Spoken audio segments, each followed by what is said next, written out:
Bismillahirrahmanirrahim. Assalamualaikum warahmatullahi wabarakatuh.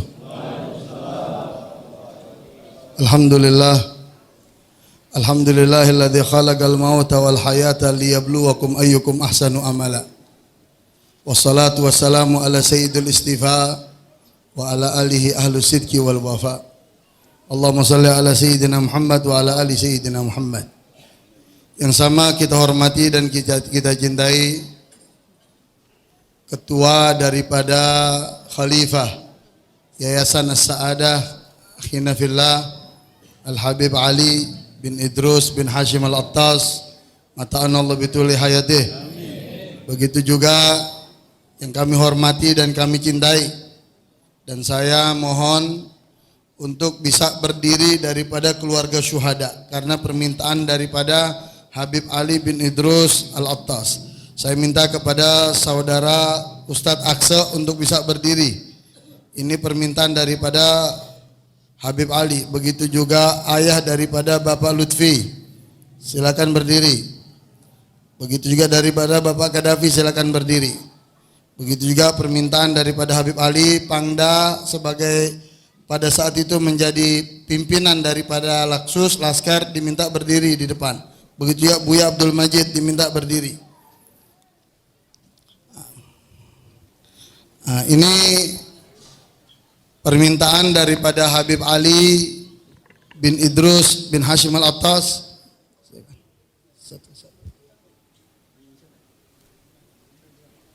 Oh, nah ini semuanya masih ada lagi dua yang diwakili oleh ibu ya, Ustadz Aksa. Nah, jadi ini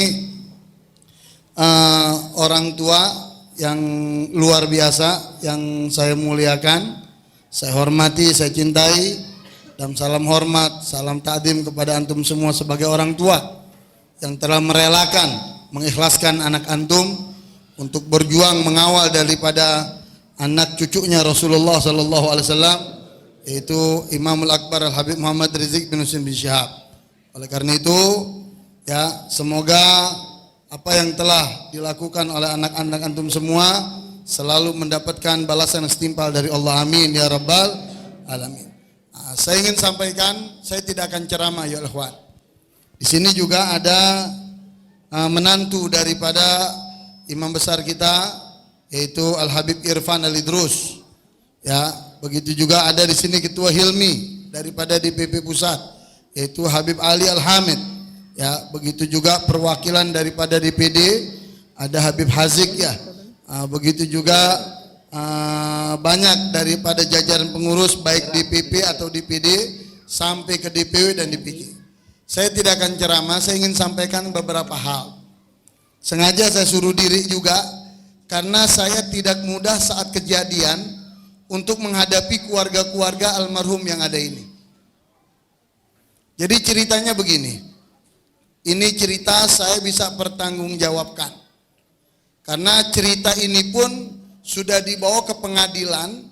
Pada saat itu kita semua ini dan saya diminta menjadi saksi untuk meringankan Habib Bahar dalam kasus yang dituntut pada saat itu. Habib Bahar menyebarkan berita hoak tentang Laskar dicopot kukunya.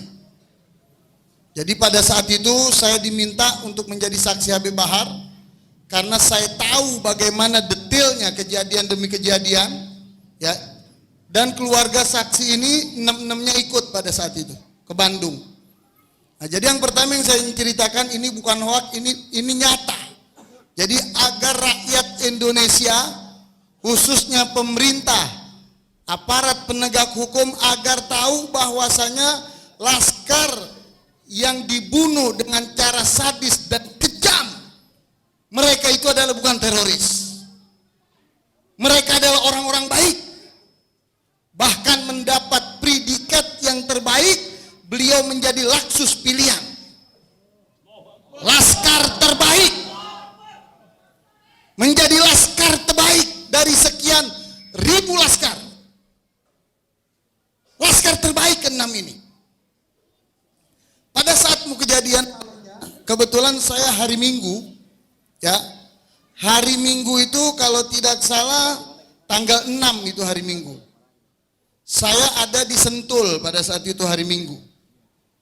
Saya ada di Sentul. Saya bertemu dengan imam besar dari jam 8 pagi saya ketemu sampai jam setengah 5 sore. Saya ngobrol. Lalu beliau bilang dengan saya, ya, 3 hari ente nggak bisa ketemu aneh. Aneh mau istirahat katanya sama keluarga. Oh ya Bib, nggak apa-apa. Apa perlu aneh ikut? Nggak usah, ente urus Jakarta. Ya sudah, ya. Akhirnya waktu saya dari pagi di situ ngobrol dengan imam besar, ternyata para mujahid inilah yang melayani kami. Setiap ada tamu yang datang ke rumah imam besar, beliau yang sambut itu tamu dengan akhlak, dengan ramah tamah yang begitu santun luar biasa. Dipersilakan tamu duduk, ditawari mau minum minuman apa. Bahkan saya makan nasi padang pada saat itu lagi kepengen, itu mereka yang menyiapkan. Singkat cerita, saya mengenal satu persatu daripada syahid ini. Sallallahu alaihi Muhammad. Akhirnya kisar jam 5 sore saya pulang ke Jakarta. Saya pulang ke Jakarta, ya. Saya ada beberapa acara. Akhirnya saya sudah cukup lelah malam. Kisar jam 11 saya pulang sampai rumah, saya tidur. Akhirnya saya nggak lihat lagi itu HP. Mulai dari jam 1 tuh HP panggilan bukan lagi puluhan, ratusan itu panggilan. Saya sudah nggak lelah, betul-betul lelah. Begitu saya bangun pagi, ya, saya bangun pagi berkisar jam 4 subuh saya bangun. Lalu saya lihat ada kejadian. Ini kejadian saya bilang, ini syai' gharib saya bilang. Ini sesuatu yang nggak masuk akal. Apa yang dilakukan oleh Habib Rizik ya akhi? Beliau bukan pengkhianat bangsa. Beliau bukan mengeduk kekayaan bangsa. Beliau tidak mengambil harta. Beliau tidak pernah mempunyai keinginan sama sekali untuk menjabat di negeri ini, ayo ikhwan. Enggak punya keinginan. Saya tahu bagaimana beliau itu orangnya. Dari tahun 99 saya mendampingi beliau. Masuk gunung, keluar gunung, masuk hutan, keluar hutan. Suka duka saya alami. Singkat cerita, udah, saya berangkat ke kampung artis. Saya dengan Haji Syafi'i, saya berangkat ke kampung artis. Itu jujur saja di tengah jalan itu kita bingung mau masuk kampung artis. Begitu banyaknya aparat yang ada di jalan. Betak-tak itu. Akhirnya kami diam di warung, kami duduk. Katanya apa? Itu artis mau digerebek, mau diserbu. Saya bilang enggak, kita masuk. Saya masuk di sini. Saya wallahi tallahi billahi bersumpah di hadapan antum. Kalau imam besar itu adalah seorang wali min auliyaillah. Kenapa saya katakan ini? Saya menyaksikan langsung. Begitu saya masuk kampung artis, saya jalan. Pas beliau duduk di bangku, pintunya tuh kebuka ngablak. Ya, saya jalan, saya pikir beliau juga lagi tegang, saya nggak mau ganggu. Begitu saya lewat dipanggil. Muhsin, saya masuk ngobrol berdua sama beliau. Beliau cuma bilang apa? Ya, nih saya katakan beliau ini wali min auliyaillah. Beliau bilang apa? Biasanya yang udah nih kalau orang dikerjain begini, ya ketemu jasadnya juga alhamdulillah. Ketemu jasadnya aja sudah alhamdulillah. Nah, syukur-syukur kita bisa tahu siapa pelakunya. Udah selesai ngobrol sama beliau, akhirnya saya bertemu dengan Imam Banten pada saat itu dia Kurtubi. Ada Habib Hamid juga, ada keluarga di situ. Akhirnya subhanallah singkat cerita ada berita siang hari di TV One, berita kabar siang. Subhanallah itu pelakunya ngaku di TV. Itu pelaku yang bunuh ngaku.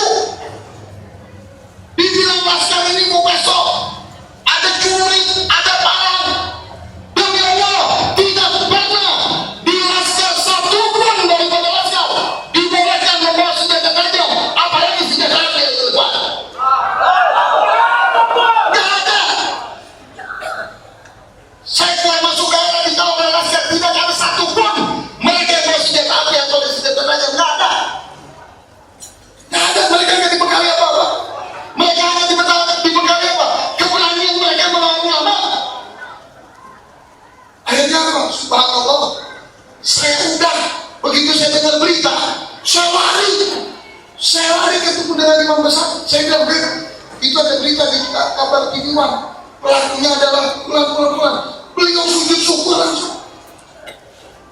Apa kata beliau? Alhamdulillah, mayatnya ketemu, pelakunya pun mengaku. Kalau gitu, kita siap-siap pulang. Karena beritanya mau digerebek ini kamu artis. Di sini ada Ustaz Subhan. Akhirnya saya bilang apa? Saya minta Buya Qurtubi pada saat itu diminta dengan saya untuk menghadapi itu polisi. Kata Buya Qurtubi, ada nggak mau? Ini nggak bisa. Anda bilang yaudah, antum siap-siap semua. Anda nunggu di pintu gerbang sendiri. Saya sendiri di pintu gerbang untuk menghadapi polisi yang akan datang.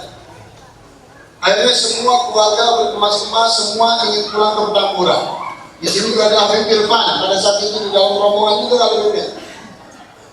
Akhirnya singkat ceritanya, ya, begitu pulang mau ke Petamburan, ini luar biasa. Lagi-lagi saya lihat imam besar kita ini punya feeling yang luar biasa.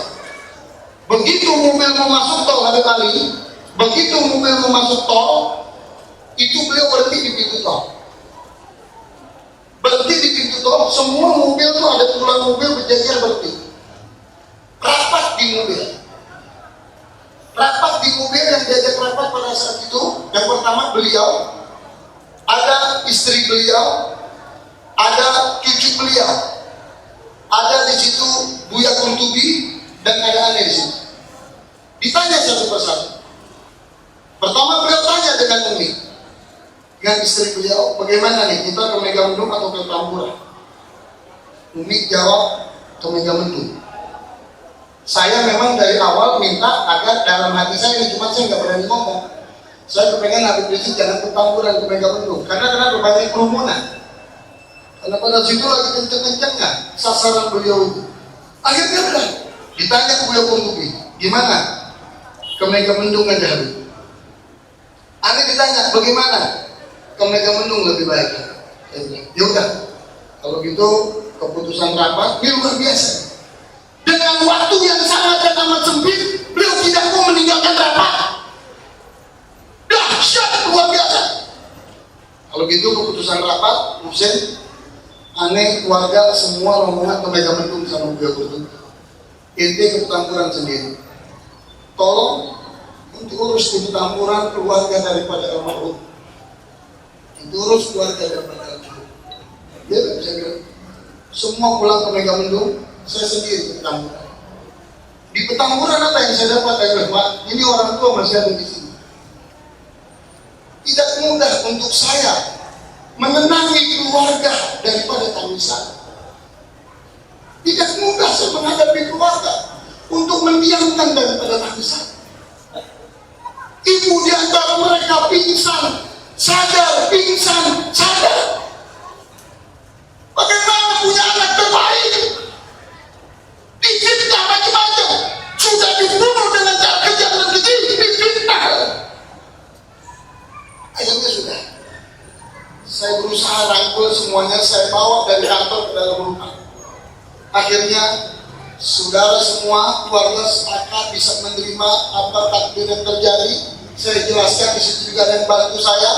Ada di situ ketua umum pada saat itu Kiai Ahmad Sobri Lubis dan sekjen daripada DPP itu Haji Munarman, yang beliau sekarang masih di dalam tahanan di Polda.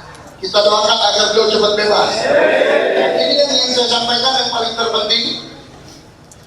Habib Rizik hanya pesan dengan saya, pokoknya bagaimana caranya ke-6 itu agar bisa dikuburkan di Megamendung. Saya bilang ya. Saya musyawarah dengan keluarga pada saat itu, alhamdulillah, walaupun tarik ulur, akhirnya keluarga semua sepakat ada satu yang tidak dikuburkan di Megamendung karena pertimbangan daripada ibunya. Nah, saya ngomong dengan istri, ya sudah, nggak apa-apa. Nah ini yang menarik, jenazah itu korban kejadian mulai dari Senin dini hari, Senin, Selasa, itu dicari-cari, Selasa kita sudah tahu tadi di rumah Polri. Selasa malam baru boleh keluar. Ini Allah buka, Allah permalukan dia sekarang. Begitu mau dikeluarkan jenazah, harus ada yang menjamin tanda tangan. Tanda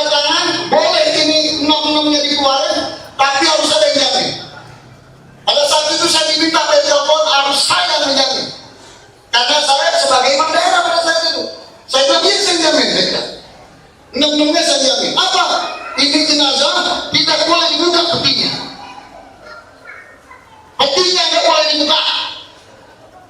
Kafannya nggak boleh dibuka. Ya, saya terima dulu syarat itu, ya udah, saya terima satu kali. Intinya bagaimana jenazah itu keluar dari rumah sakit Polri. Begitu jenazah keluar dari rumah sakit Polri, ya, itu disambut dengan antusias daripada mujahid. Teman-teman daripada mujahid menyambutnya. Akhirnya sampai di situ ke-6-6-nya dibaringkan. Apa? Semua keluarga minta, khususnya saudara Aksa ini dan yang lain juga saya minta dibuka. Saya nggak mau tidak melihat wajah anak saya terakhir kali. Saya minta dibuka ini. Saya minta dibuka. Dan ini bagaimana? Saya sudah menjamin. Akhirnya kalau gitu ya udah direkam saja lah. Ini keluarga permintaannya, yang buka sendiri adalah keluarga. Saya sudah tahan nggak bisa. Mau bilang apa kalau keluarga yang mau buka? Akhirnya keluarga buka satu persatu. Wallahi, ikhwani, ya, dibilang sudah dimandikan, belum dimandikan. Dibilang sudah dikafankan, belum dikafan yang benar. Masih ada yang dilipet-lipet dengan solasi. Akhirnya dibuka satu persatu. Yang dibolehkan melihat pada saat itu hanya 3 orang dari Imam Besar perwakilannya. Yang pertama ketua umum, sekretaris umum, anak, dan keluarga. Jadi saya melihat betul-betul luka yang ada di dalam tubuh syuhada itu saya lihat. Jadi bukan katanya, yang matanya keluar itu saya lihat, yang tubuh cocok saya lihat, yang belakang pundaknya kulitnya terkelupas saya lihat, yang kepala bijinya terpecah saya lihat. Bukan katanya. Jangan nutup-nutupin fakta yang sebenarnya. Saya bertanggung jawab di hadapan Allah kalau saya tidak cerita yang sejujurnya apa yang saya lihat. Akhirnya sudah dibuka semua. Begitu semua dibuka, dokter forensik pun ada melihat itu semua. Singkat cerita, waktu juga sudah malam, disolati satu persatu. Ada yang menarik ayo depan. Apa yang menarik? Subhanallah, itu syahid, ya 6 syuhada itu nggak ada baunya sedikit pun, nggak ada bau sedikit pun, nggak ada sedikit pun itu bau, nggak ada. Tuhan, dari Senin dini hari sampai malam Rabu itu dibawa, sedikit pun bau nggak ada, bahkan darah segar itu masih keluar. Ini fakta yang sebenarnya yang ada, jadi saya tidak mau ceramah.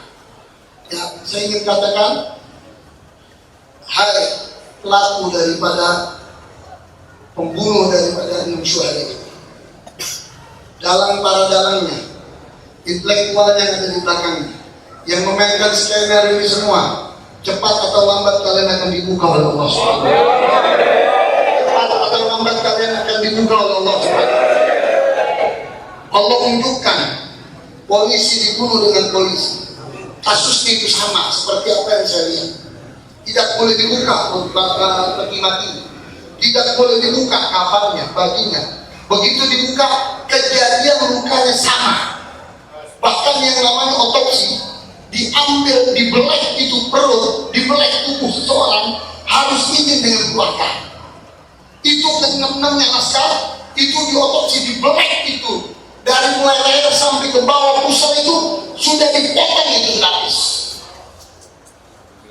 Itu saya lihat sendiri. Sekarang kejadian belum. Ini baru permulaan. Apa yang terjadi sesama mereka baru permulaan. Allah akan permalukan mereka. Oleh karena itu kita minta kepada Allah SWT agar para syuhada ini keluarganya diberikan ketabahan dan kesabaran oleh Allah SWT. Dan kita minta kepada Allah SWT siapapun yang sudah membantu dalam pemakaman daripada 6 syuhada, khususnya imam besar beserta keluarga daripada imam besar, diberikan keberkahan oleh Allah SWT, diberikan kekuatan oleh Allah SWT, kepada Allah SWT, agar seluruh daripada pengurus FPI yang ada di zamannya sebelum FPI dibubarkan diberikan kekuatan dan taman oleh Allah SWT. والحسنى بحرمتهم وآمنا في بركتهم ومعافاتنا في جميع قال رسول الله صلى الله عليه وسلم أطير المغفران والنبيين من قبلي لا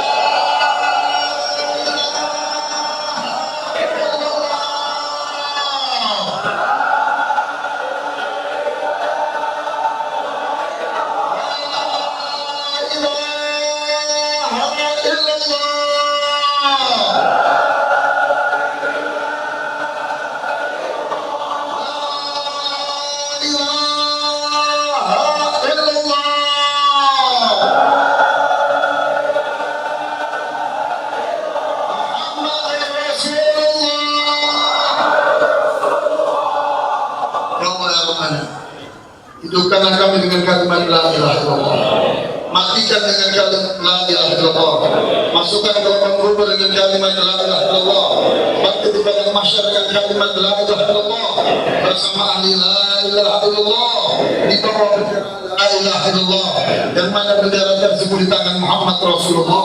Allahumma rahmat sayyidina Muhammad, Allahumma sur umat sayyidina Muhammad, Allahumma jbur umat sayyidina Muhammad, Allahumma jabir umat sayyidina Muhammad, بحق سيدنا محمد وعلى سيدنا محمد ربي فانفعنا ببركاتهم واهدنا الحسنى بحرمتهم وامنا ببركاتهم ومعافاتهم من الفتن وصلى الله وسلم الحمد لله رب العالمين.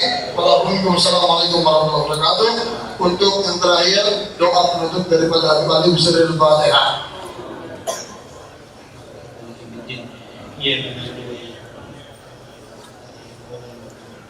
بسم الله الرحمن الرحيم. اللهم ارزقنا من الوجوه والفرحة والأرجاء والشفاء والأخلاق أطيبها ومن الأرزاق والعافية والصحة حكما لها من الدنيا. اللهم بارك في أولادنا وأزواجنا وذريتنا واجعلنا للمتقين إماما. وصلى الله على سيدنا محمد والحمد لله رب العالمين.